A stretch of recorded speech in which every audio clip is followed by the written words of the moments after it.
A decent number of times in my business, I've had something ready to send or to post.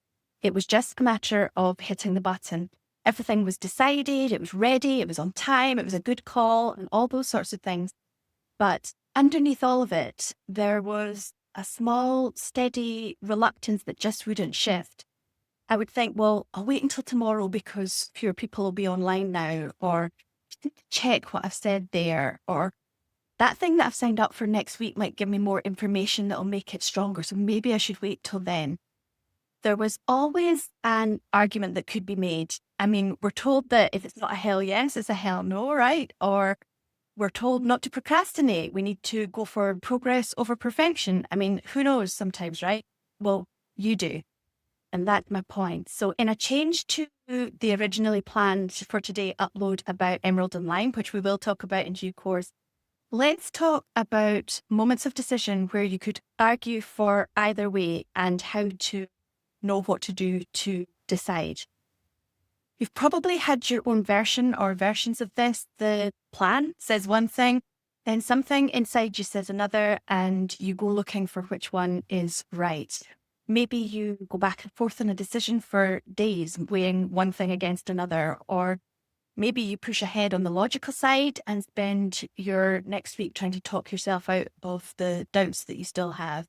Or maybe you follow the feeling and then spend that same amount of time that week building a case for that and coming up with reasons that sound more solid than they actually are. None of that is indecision. It's what happens when you have decided that only one of the inputs is allowed to be right. Welcome back to my channel. I'm Lyndon and I talk about entrepreneurial leadership, what it actually takes internally to lead your business well. And today's video is about a habit that shows up right at the point of needing to make a decision, the point where it feels like you have to pick a side. What I've noticed in my own decision and from nearly a decade now in the online business space is that logic and intuition usually aren't giving conflicting information at all.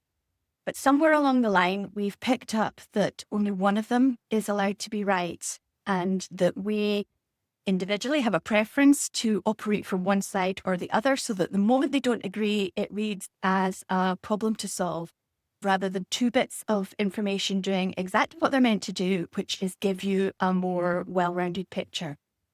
Your plan can tell you that your timing is right for action, but equally, any reluctance you feel isn't necessarily contradicting that.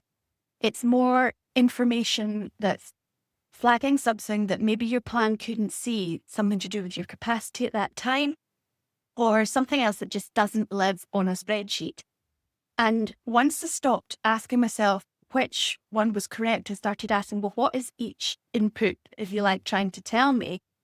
My decisions changed, not because logic was wrong or my feelings should have overridden the decisions I'd previously made, but because I was assuming these two inputs were in opposition rather than letting them work together. And I also needed to think about, well, why had I been doing that? And that in itself is a big topic. But to be brief, we've been taught to trust logic over feeling. So either we feel bound by that, or we maybe want to oppose it entirely. Plus, we hear very either or views in the online business space, as I said earlier. It's either hell yes or hell no, and that is true sometimes. Or is progress over perfection also true sometimes? And that's the bit that entrepreneurial leadership develops, the strategic discernment underneath the label, not picking the correct side, but reading what each one is telling you and letting them both inform the same decision. And it's that integration that improves the whole. It's one system working together rather than two competing, which is much more workable than any alternative. Because here's the part that costs you in time and energy and money and all the things that hold you back. When you treat it as a competition between two parts of your thinking, the cost usually isn't the wrong decision. Most of the time you would land somewhere reasonable either way. The cost is in the days or hours spent litigating between them, the time second guessing after you've chosen, or genuinely useful information being ignored because it didn't arrive with a spreadsheet attached, or a genuinely sound plan dropped because a feeling turned up and felt more urgent than it actually was.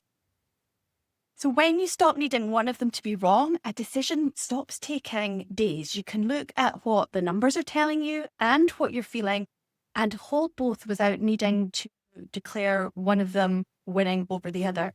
Sometimes that means that you wait. Sometimes it means that you send the email or hit post anyway, informed by the reluctance rather than in spite of it. Either way, you're not stuck arguing with yourself. You're just deciding with everything that you already know, all of it at once.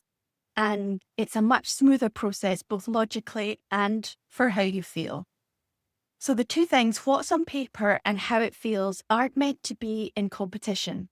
Forcing yourself to choose between them is where the cost lives, not with either one way or the other on its own. So next time you catch yourself feeling torn between what you know and what you sense, try asking a different question, not which one is right, which should I go with, but what is each actually telling me and what would it look like to let both inform my decision? And that is internal authority and strategic discernment doing their actual job together rather than one of them waiting for the other one to be proven wrong. So next week, we're going to be talking more about decision making because it just is foundational to how we progress in business. So we're going to look at another crunch point. What is outsourcing a decision versus what's recognizing a gap that something external will help you close? And that's also known as the, should I sign up for that thing? Am I procrastinating? Have I got FOMO? Or is it actually a good idea? So if you've spent any time on that particular mental merry-go-round, come back next time. And if you find this sort of conversation useful, make sure that you're receiving my free weekly letters on entrepreneurial thinking, because each one, through a leadership prompt, invites you to step away from online noise and strengthen your entrepreneurial judgment, which is such a valuable habit or practice to get into as a business owner. So if you're not on the list yet, no worries. The link to rectify that is in the description. And if you're new here, subscribing to the channel means that you'll have the next video when it's up. And this one leads into the next one. So it's worth being here for that.